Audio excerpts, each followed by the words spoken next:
Бәріне сәлем, бүгін сіздерге тапаға жабыспайтын 100% идеальный болып шығатын жұмсақ блинчиктердің рецептімен бөлісіп кетейін дедім. Ешқандай да тапаға жабысып, жыртылып қандарыңызды ішпейді, өте дәмді әрі жұмсақ болып шығады.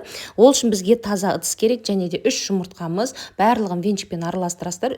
500 грамм сүтімізді қосамыз, одан кейін 3 үлкен ас қасықпен қантымызды қосамыз. Мен 4 ас қасық қостым, біз тәттіні жақсы көреміз. Жақсылап араластырасыздар да, оның жарты қасықтай тұзымызды және шым содамызды қосамыз. 3 ас қасықтай сұйық май қосып, жақсылап бір массаға келгенше араластырып, ұнды 2 бөліп отырып қосасыздар.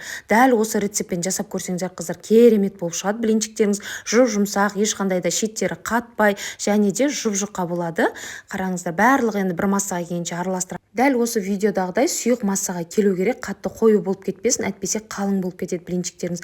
Содан кейін қызып тұрған тапамызға 2 бетін қызартып тұрып пісіріп аласыздар. Өте дәмді әрі жұмсақ болып шығады. Мен бұл рецепті негізі YouTube каналыма да жүктеген болатынмын. Қыздар, сіздер білесіздер, мен YouTube каналымда жүргізіп жүрмін. Сол жаққа да кіріп, мені қолдап, қазақша контенттің дамуына үлестеріңізді қосып жіберсеңіздер, мен қуанып қаламын. Ол жерде де қолжетімді рецепттер және де үйге керекті, өздеріңізге керекті пайдалы лайфхактарды салып отырамын.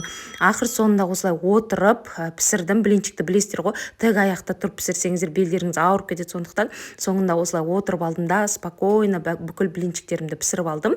Балалар деген мына жақта жеп үлгеріп жатыр ғой. Ең бастысы, менің қайнағам мен балаларыма бұл блинчик қатты ұнады. Блинчигімнің дәмді болғаны соншалықты қайнағам сразу аузына тығып жіберді ғой.